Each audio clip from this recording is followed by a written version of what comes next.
አሁን አልቡርሃን ወደ ሪያድ ሄዷል ምናልባትም ድጋሚ ድጋፉን ሊያደገኝ የሚችልበት ሁኔታ ሊኖር የሚችልበት ሂደት ሚታይ ይመስለኛል ዛሬ ባለው ስብሰባ እዛ በሚኖራቸው ቆይታ ማለቴ ነው ይሄም በነገራችን ላይ አልቡርሃን ኃይል ሰሞኑን ስንልም እንደነበረው በሱዳን ውስጥ የአርኤስኤፍን ኃይል በከፍተኛ ደረጃ እንትን እያለው ነው ያለው የአርኤስኤፍ ባለፈው አንስቼ ነበር አይደለም አርኤስኤፍ ከባድ ስጋት ተደቅኖበታል ናቶሊ ከውጪ የሚመጣው ድጋፍ መቀነስ ብቻ አይደለም መርሰናሪዎቹ ላይ ማዕቀብ መጣሉ ብቻ አይደለም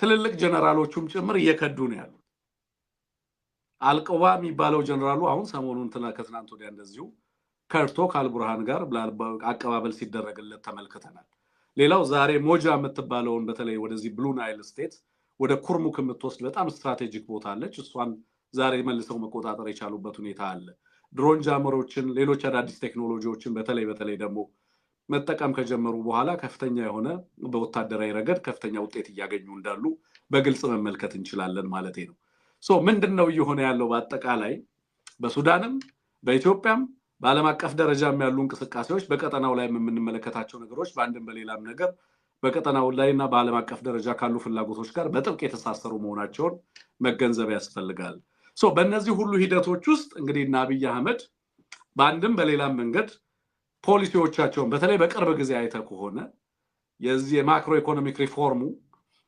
የማይቀለበስ ደረጃ ደርሷል ይያሉ አህመድ ሽዴ በእንግሊዝ በተደጋጋሚ ሲሰጡ ለምዕራባውያኑ መተማመኛ ሲሰጡ እየተመለከትን ያለነው ከዛ ጋር ተያይዞ በአንድም በሌላም መንገድ በአውሮፓ መንግስት ላለፉት 5 ዓመታት ሰስፔንድ ተደርጎ የነበረው ድጋፍ በተለያዩ በጦርነት ምክንያት አብይ አህመድ አስተዳደርን እና አስተዳደሩ በሀገሪቱ ውስጥ ያደረሰ ያለውን ቀውስ ታሳቢ ያደረጉ እንቅስቃሴዎችን ታሳቢ ያደረጉ ማዕቀቦች ነበሩ እነዛ የፋይናንስ ማዕቀቦች በአንድም በሌላም መንገድ ሲነሱ ተመለከታለን በቀጥታ ከፖሊሲ ለውጦች ጋር የተያያዙ መሆኑን በደንብ ማወቅ ያስፈልጋል ያ ማለት አብይን የማዳን እድል አለ ማለት አይደለም በሀገሪቱ ውስጥ እየተደረጉ ያሉ ከፍተኛ ርብርቦች ህዝባዊ ተጋድሎና ህዝባዊ ንቅናቄው ነው በዋናነት አብይን ማስቀጠልና ለማስቀጠል ጉዳይ የሚሆነው ግን አብይ አለኝ የሚለውን ነገር ሁሉ እየሰጠ እንዳለ በግልጽ ማየት እንችላለን አለኝ የሚለውን ሁሉንም ነገር አቅርቧል ለትራንዛክሽን እነዛን ነገሮች አቅርቦ አንዳንድ ማዕቀቦችን ለማስነሳት ጥረት እያደረገ እንዳለ ተመለከታለህ ስለዚህ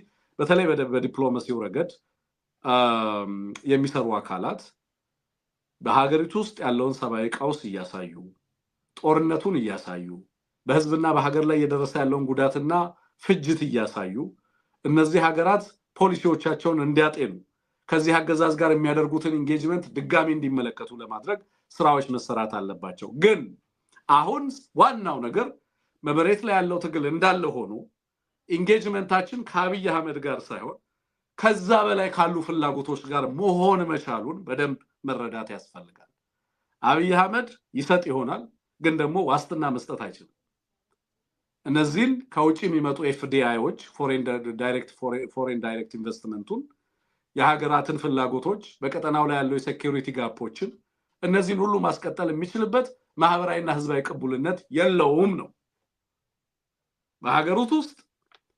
የሞኖፖሊ ኦፍ ቫዮለንስ የለው በሀገሪቱ ህዝብና ፖለቲካ ዘንድ ደግሞ ሌጂቲሜሲና ቅቡልነት የለው ኢኮኖሚው በከፍተኛ ደረጃ ያለበትን ሁኔታ ታውቃለህ ከጎረቤት ሀገራት ጋር የገባበትን ቀውስ ታውቃለህ ከኢትዮጵያ ህዝብ ጋር የገባበትን ቀውስ ታውቃለህ እነዚህን ፋክተሮች ይዞ በኢትዮጵያ ላይ ፍላጎት ያላቸውን ሀገራት በደንብ መወገት ይቻላል በደንብ ዋስትና ይሰጣችሁም የአብይ ጊዜ አብቅቷል ሀገሪቱ ወደ ለውጥ ጎዳና እየተንደረደረች ነው ስለዚህ ተወደደም ተጠላም በሀገሪቱ ውስጥ ከሚመጡ ኃይሎች ጋር ፍላጎቶቻችሁን አላይን አድርጉ ብሎ ዲፕሎማቲክ ማህበረሰቡን ማሳመን ይጠይቃል ጥናትና ምርምር መሰረት ያደረጉ ስራዎች ከዚህ አንፃር መሰራት አለባቸው በርግጥ ሀገሪቱ ውስጥ ያለው ሁኔታ ምንድነው የህዝቡ ፍላጎት ምንድነው ምን ይመስላል ሀገሪቱ ውስጥ ያለው ሁኔታ ቀጠናው ላይ ያለው ፍላጎት ምን ይመስላል የሚለውን ታሳቢ አድርጎ አስቀድሞ ሰፋፊ ስራዎች መስራት አሁን just ከአብይ በላይ ያሉ ፋክተሮችን ማየት ያስፈልጋል መሬት ላይ ያለው ትግል እንዳለ ሆኖ ኢንጌጅመንት ከኢንተርናሽናል ኮሚኒቲው ጋር የምታደርጋቸው ስራዎች ግን እነዚህን የዓለም አቀፉን ኢንተረስቶች ፍላጎቶች ከግንዛቤ ውስጥ ማስገባት በአንተ ካልኩለስ ውስጥ ማስገባት ይኖርብሃል አማራው ምን መስራት አለበት? አሁን የማሲንጋ መምጣት በአማራ ክልል ያለውን የጦርነት ሁኔታ ማስቆም አልቻለም። በሀገሪቱ ውስጥ ሰላምን ማስፈን አልቻለም። ለአማራ ህዝብ ሰላምና ደህንነት ዋስትናን መስጠት አይችልም። አብይ በአማራ ህዝብ ላይ የሚያደርሰውን የድሮን ጥቃት ማስቆም አይቻልም። ስለዚህ አማራው ለዓለም አቀፉ ማህበረሰብ ማሳየት ያለበት፣ ሌላውም ኢትዮጵያዊ ማሳየት ያለበት፣ ከአማራው ጋር ትብብር የሚያደርጉ ኃይሎችም በጋራ ማሳየት የሚጠበቅባቸው ነገር ምንድነው?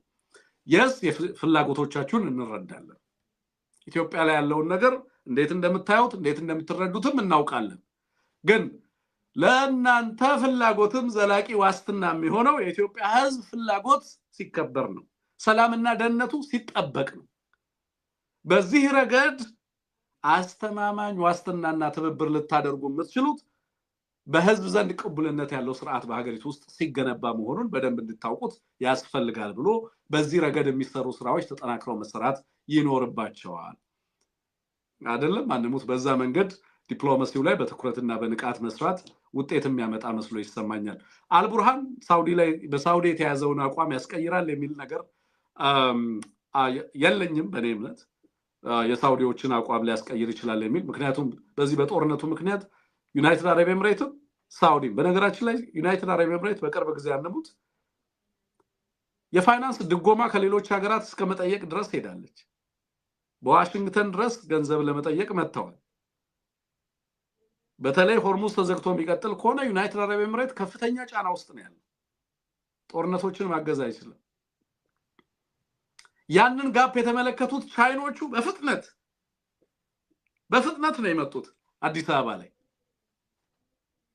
ኦፕን አፕ አርግ ያለ የቻይና ዕዳ ነው እንግዲህ ሀገሪቱ በከፍተኛ ደረጃ የቻይና ዕዳ አለባት። ስሞርዛን አንሙት ወደ 13 እስከ 15 ቢሊዮን የሚጠጋ የቻይና ዕዳ አለ። አሁንም በተጨማሪ እንግዲህ እስከ 10 ቢሊዮን ዶላር ብድር አሁን በቅርብ ጊዜ ተጠየቀ መሆኑን ታስታውሳለህ። ለቢሾፍቱ አየር ማረፊያ ግንባታ አህመድ ሺዴ እዛ ነበር የነበረው እንደምታስታውሰው ማለት ነው። የቻይኖቹ ኦልሞስት ቬቶ ሊያደርጉ የሚችሉበትን አቅም ስትራክቸራል ፓወር እየሰጣቸው ነው ያለው ኢትዮጵያ ላይ። ማዕድናቶቹ ምኖቹ በዚህ ምክንያት ክፍት እየተደረጉ ነው ያሉት ለቻይና ሙሉ ለሙሉ እየገቡበት ነው ያለው። በዚህ ምክንያት እንግዲህ በርካታ ፍላጎቶችና ኮምፒቲንግ ኢንትረስቶች እንደሚኖሩ ይጠበቃል። በሀገር ውስጥ የሚታገሉ ኃይሎች ጸረ አገዛዝ ትግል የሚያደርጉ ኃይሎች እነዚህን ዓለም አቀፋዊ ሁኔታዎች በደንብ እየተነተኑ ፍላጎቱን በሚገባ እየተረዱ የራሳቸውንም የትግል ግብ ከዛው አንፃር እየቃኙ ህዝባዊ ትግሉን አቀጣጥሎ መቀጠል የሚያስፈልግ መስሎ ይሰማናል። ጀስት ለጥቆማ ያህል ሐሳብና አስተያየት ለመስጠት ያህል ነው። በጣም በርካታ ፖይንቶችን ልናነሳ እንችላለን፣ ግን በዚህ ሰዓት ከዚህ በላይ መሄድ አንችልም። አንሙት ያው 1300 ሰው ላይቭ እየተከታተለ እንዳለ መለከታለሁ። የሚከታተለን ሰው ከዛ በላይ እንደሆነ አውቃለሁ፣ ግን የሚያሳየን 1300 ነው። ከዛም በላይ እንድንሄድ አልተፈቀደልንም። ስለዚህ ላይክ አድርጉ። ቢያንስ ኦንላይን ላይቭ እየተከታተላችሁ ያላችሁ ይሄንን ፕሮግራም ላይክ አድርጋችሁ እንድትወጡት እንጠይቃለን።